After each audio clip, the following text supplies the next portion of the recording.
Hey, what's going on, ladies and gentlemen? It's your man, Mr. PL Coulter, coming to you live from Case Coulter. Um, I know when you normally see me on Facebook Live, you're expecting a bunch of sports rants and me telling people to shut the hell up and all that good stuff. We will get back to that next week. Today, I want to talk to you about something a little more important, in my opinion, a little closer to the vest as far as things that's going on in our state right now, and that's the great state of Texas. I want to talk to each and every one of you about what we need to do going forward when you receive your extremely high electricity bill next month. Now, before I get into that, I want to take take a second to thank each and every person out there in Texas, in Nashville, Georgia, Michigan, all of my people all around that has reached out to me to check on me, make sure that everything was okay with your boy. I appreciate that. I am sending out my prayers to each and every one of you that still may be without power. That's an unconscionable thing for me to even consider, um, that someone may still be without power. But yes, there are still hundreds of thousands of Texans without power, and my thoughts and prayers go out to each and every one of you. Um, the reason why I want to talk to you about this is because um, in the days leading up to the historic blackout that we saw here in Texas, there was lots of teamwork involved, and then in the duration of it, there was lots of prayers, lots of people helping one another, and then the aftermath, I've seen lots of finger pointing, lots of of people voicing their frustrations, and rightfully so. Um, if you weren't here during it, it's really hard to really explain the inconveniences that were caused by these rolling quote unquote these rolling outages that took place here, having to sleep in sub below weather with no power, no water, like just like living like we're in a third world country. And I wanted to give everybody a day or so to get everything out of their system to state their case. But I'm more into the thing of moving forward, of finding solutions, and things of that nature. So what I wanted to do today is I want to give all of my fellow Texans out there, and people in Tennessee who may be going through this as well, some practical advice on what to do when you receive your extremely outrageously high electric bill next month. Now, again, most of the time when you see me here on Facebook Live, I am talking sports. However, in my previous life, prior to going into radio and going into sports broadcasting, I worked in the electricity field here in Dallas, Texas for the better part of 11 years. I started as a customer service rep for an electricity company, and which shall remain nameless. Worked my way up to the escalations team, then a supervisor, then eventually to the corporate office while working in the compliance department. Now, in the compliance department, that was a real eye-opening experience, because I was able to see how the companies work, how the ERCOT works, how Encore works, and I know you heard all these names throughout the week on the news, but how they work together, and how they price point their gas outages, all of that kind of stuff. Um, I've defended the company on hundreds and hundreds of litigations with people having high bills. Won a lot of them. If I must say so myself, I was very good at my job, very devoted in my job, but um, I've seen us in the wrong and still win. That was a catch me offline, and I'll tell you some of those stories. But throughout those years, I was able to get a peek behind the curtain. And what I want to do is I want to share some of the nuggets that I learned with you as the consumer, so that you'll be better equipped to facilitate through when you get your bill. And trust me, your bill is going to be outrageous. All right, so let's get to it. Um, First thing, if you're in the state of Texas, you're in a deregulated state, which means that there's no federal oversight as far as where you go for energy provider. To my hometown state of Tennessee, um, they are not deregulated. So some of this won't apply to them, but some of the same principles will if my people back home are watching. Shouts out to each and every one of them. Um, now, so Texas is a deregulated state. And Rigo Carranza, that is right here on my list, DJ Rigo. So shouts out to Rigo, who has also worked with me. And the thing is, I'm not going to say the name of the company. I work with some very, very smart people, some brilliant minds. Rigo being one of them, so he's going to be able to vouch and amen for everything that I'm going to say. But you got ahead of me there, Rigo. I am definitely going to touch that. Good job by you. The first thing I want you all to do is to check your bill. As soon as I log off this live, go check your bill because you need to know. If you don't know, then it's vitally important right now that you know that if you're on a fixed rate or a variable rate for your electricity plan. This is vitally important. The reason being why it's so important now is, first of all, is because the kilowatt usage was through the roof during this winter outage. I don't care if you were out of power for 30 minutes or for a whole week, your bill is going to be a lot higher, maybe double, triple than it was last month. So make sure that when you get off this live that you understand your bill and what type of rate plan that you are on. If you are on a variable rate plan, and a variable rate is a rate that can fluctuate on a daily basis depending on the market at the time. Right now the gas markets are at a record high. I'm sure you've seen stories about Jerry Jones with one of his oil drilling companies. I had a call today, a conference call, to where they were giddy at how much money they're making off the spot price for gas right now to facilitate all of these customers. And if you're on a variable rate, your rate could be twice as high as your neighbor's who's on a fixed rate. So if you're at an electricity company and you've never taken the time to look or even care about that, go check your bill to see if you're on a fixed rate plan. If you're not on a fixed rate plan, get on one today. Don't, and not just get on one today. Get on one today and make sure to ask the customer service rep. I would advise to do this with the rep over the phone rather than do it online, and here's why. Because you need to ask that rep if they can backdate that variable plan to the date that you rolled off. Now, there's leeway within different companies have different policies on how far they'll backdate, but even if they just backdate a month, that's going to save you hundreds of dollars. Trust me on this. So the first thing you need to do is to figure out if you're on a variable rate plan. If you're on a fixed rate, then cool, we're going to move on to the next phase. If not, please, you will thank me in the morning that you were able to get that taken care of. In a deregulated state like Texas, competition is everywhere. So these clients, I mean these companies are going to see an influx of people ditching their bills and going to other companies. So they may be more inclined to help you, keep you under contract for a year, 2 years, whatever you sign up for, and eat a little bit of that variable rate in the form of a credit to your account. That's number one. Make sure that you're on a fixed rate plan right now, especially as we head into the summer months here in Texas. You're just throwing away money, literally catching money on fire and throwing it out the window if you're not on a fixed rate. Now, as my man Rigo just said in the comments, vitally important, when you call about your bill, because your bill is going to be sky high, do not, I repeat, do not let them put you on a DPP. This is what we call it in the industry. It's a deferred payment plan. Now, these call centers have people who are wordsmiths, and it's carefully crafted. The way they're gonna present it to you is, oh, don't worry about it. We can break your bill up over 3 months, 4 months, 5 months, 6 months. And when you start looking at your bill, like, okay, all right, I can break that down over a 4 or 5 month payment. But here's the catch: not only are you going to have to pay those monthly increments, but you're also going to have to keep your current bill paid as well. And again, we are about to move into the summer months where consumption is higher anyway.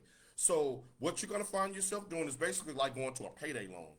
Well, you borrow $200 and then you have to pay back five, and it's virtually impossible to get ahead and to catch up. You don't want to do that. Plus, when you sign up on a deferred payment plan, the state of Texas is allowed to put a switch hold on your account, meaning you can't leave and go to another provider until that bill is paid.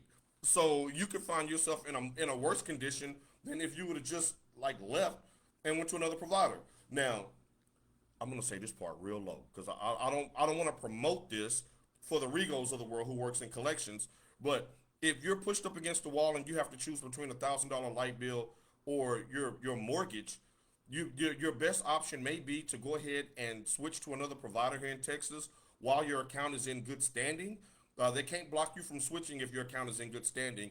And then once your account is canceled, you can slowly pay back that final balance in increments to keep it out of collections. But you'll be able to do it on your terms more so than signing away a switch hold for an exorbitant amount of money that you never know what's going to happen in the future if you don't get that caught up. They can still cut your power off, and guess what? You can't go anywhere. You must fight through it. So make sure we do that there. Got some comments coming in. What's going on, Shamika? What's going on, Drew? Drew, please check. You in that big old house, you check and make sure that you don't have a variable rate, please. And avoid a deferred payment plan. If they ask you for one, just be like, nah, what else you got, player? And then make an informed decision with you and whoever else makes decisions on the finances in your household on whether or not y'all gonna just dip and pay that money back a little bit at a time after you get your taxes. However you want to do that. Okay, don't do that. Number two, please, please, please hear me when I say this. Do not go mess with your meter here in Texas. Please don't. Don't think that you can go and finagle it or change the numbers or or say, hey, there's damage to my meter, so I don't know how much it was read. They're all smart meters now here in Texas. They're all digitally read from Encore. There's not a man that's going to climb the fence in the backyard and run around the dog and read your meter like it was when we were kids. They're going to, it's digitally done, and once they find evidence of meter tampering, you are really in big trouble. They're going to put a switch hold, and that's what you don't want to have, a switch hold on your account. They're going to put a switch hold on your account. You're going to have to pay an exorbitant amount of fees to get your power back on, and you won't have any other options to go anywhere else unless you try to put the lights on in your brother or your mama name. But Encore is very, very crafty. We've caught many people, haven't we, Rigo? Rigo will tell you. Me and Rigo has sat down at his desk and caught many people trying to turn the lights back on in mama and them name, in cousin them name, in sister and them name. And guess what? That when they get their first bill, all of that back stuff that you owed is going to go on that bill, and then they're going to be put on a switch hold. So we will catch you. Well, they will catch you if you do it. So don't do that. Don't even bother to do that. Another thing, don't even bother with trying to do a meter reread. Now, a customer service rep, when you say, well, hey, my power was off for 4 days. There's no way my family could have consumed this much energy. The customer service rep, it's just like a line asking you if you want to supersize your meal at McDonald's. They're going to ask you if you want a meter reread. Don't do that because basically what you're doing is just kicking the can down the road. These smart meters are like Lysol cans. They're what, 99.999%? Yeah, Rigo said they don't call me the collector for nothing. And right, and Rigo will tell you, we will catch your ass. We will catch you and then toast over lunch about that. Like, it became a game to us. It's like, oh, they trying to get over? Oh, okay, watch this. Now, and he's got a team of women that will find you on Facebook. They find your cousin on Twitter. Like, don't even do it. Like, they gonna catch you, bro. Oh, and don't forget about the tier. Oh, Rigo. Rigo, I might have to add you onto this live because you giving some great information as well. Is there a way I can add you on this live? Maybe I need to do one with the StreamYard and add you, Rigo, if you or whatnot, or have you call into the show like I'm at the extra point. But please read these comments that Rigo are telling you. Watch out for the tiered rates and all of that. But sticking on point, sticking on brand. Don't do the meter reread. You just kicking the can down the road. They're gonna call you back in a couple of days or a couple of weeks and tell you the reading was correct and you still owe the bill. So unless you're just using it to buy time to get you another paycheck, really it's still a waste of time because you could be charged for the service, and they'll just give you an extension to give you another week to pay your bill. So let's not do that. Now let's get into what happens if you don't receive the answer that you want from the customer service rep? You've already checked on your rate plan. You made sure that you was on off of a variable rate and onto a fixed plan. Um, but you're still contending that you did not consume that much energy. And please, there's no need to cuss out the rep. Like the customer service rep has nothing to do with your meter being read, the power going out, anything. They're there to assist. And the more crap that you give them, the less options they're going to give you. Trust me, I was one of them. Rigo was one of them. He will tell you. We will put you on hold, look over at the cubicle beside us and say, I got one today. You ready to go to lunch? And we will rush you right on off the phone. Now, if you just come like, hey, I got this large bill, I already know that there's really nothing much I can do about the kilowatts. What can you do to help me? And they will generally try to help you, but they're there to help. They're like, don't hit them with the BS because you're only cutting off your nose to spite your face. Now, here's where my job in compliance comes in, and the Regos and of the world and all that. I'm gonna tell you right now. On your electricity bill, it tells you that if you didn't receive a satisfactory response from your electricity provider, then to call the PUC, and they give you the number and the website and all that. Let me just tell you, as someone who responded to PUC complaints for a company for well over 5, 6 years, you're not going to win that. And you know why you're not going to win that, Texas? Because the PUC and ERCOT are all in bed with the electricity providers, the retail electric providers. They're all in bed together. What was done with the approval of the Public Utility Commission. They didn't know about. No one went rogue here, regardless of what you see on Fox 4 News, regardless of what you hear Governor Abbott say, regardless of what you hear the head of ERCOT say. They all knew this was coming and they were all on board. There were big board meetings that were going on in the days leading up to this storm to figure out how they were going to do this. That's where the rolling blackout came in the first place. If I have time, I'll explain to you why they did what they did. But for now, I'm just focusing on what we do moving forward. So going to the PUC, you're not going to win. And not only will you not win, you're not even going to get a chance to appeal. They're going to send you a letter telling you that the electricity provider operated within their rights, and and they did. The electricity company only has the authority to turn off your power if you don't pay or if you're meter tampering. But in below weather, they're not going to cut your power off unless they're told by ERCOT and the PUC to do so. So that won't work. You're going to wait around 21 days, and they're going to tell you, thank you for your concerns. Your bill is due. Have a great day. The only thing that will prevent is your power getting cut off, because a retail provider cannot turn your power off while your account is under PUC investigation. But that only lasts 21 days. And 21 days, if you get paid every other week, that's only one paycheck. So that's really kicking the can down the road as well. What you can do, though, however, which would be a lot more effective tool, would be to go to the Better Business Bureau. Now, hear me out, consumer, Texas consumer. The Better Business Bureau is the better option for you to go route than the Public Utility Commission, because the Better Business Bureau is a separate entity from the energy industry. They handle all types of complaints, and they are more customer friendly.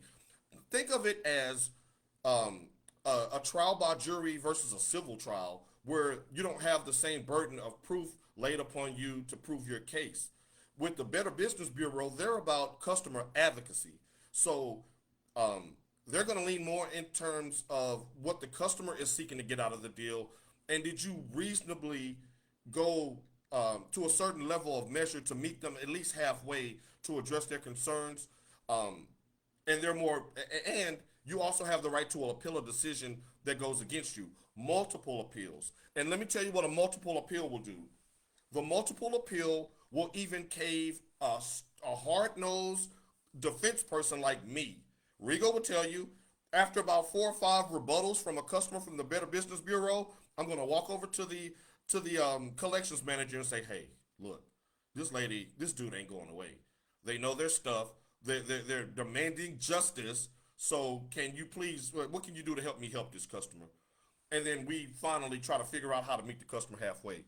Trust me, the PUC is not where you want to go, even though that's on your bill. You're basically calling the same house trying to get something done. It's not going to work. The Better Business Bureau, if enough people call with the same complaint, then the Better Business Bureau can and will open an investigation against said company. And your Better Business Bureau rating is very important if you're a retail electric provider because there's so many other providers. You don't want new customers looking you up on a Better Business Bureau and you have a D or a C or an NA like what happened at our company when we had an influx of billing complaints to where the Better Business Bureau finally just snatched our grade down and said, hey, look, we need to talk. All of these customers saying the same thing, they can't be lying. What's going on here? And since they're more customer advocate than retail electric provider advocate, we had to start doing some things to assist these customers and get them out of our hair to get our rating restored. So, with that being said, the Better Business Bureau is the better way to go. If you want to up the ante one step even further, go to your local attorney general's office. Your attorney general can make things move and shake, unlike any Better Business Bureau person can.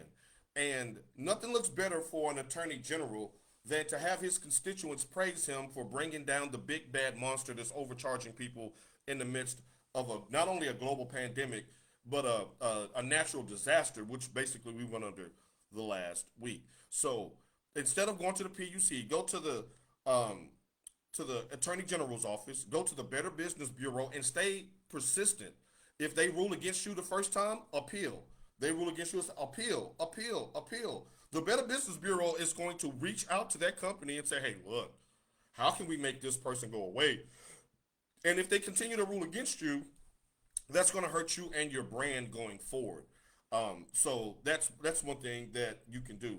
Now, I heard a lot of people throw around this word class action suit on Twitter and on social media platforms in regard to people being held responsible for what happened.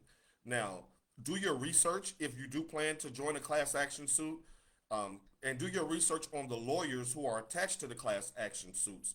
Now, I've worked a class action suit before to which we did have to cave and re-rate hundreds, if not thousands, of customers that receive refunds in the hundreds and sometimes thousands of dollars.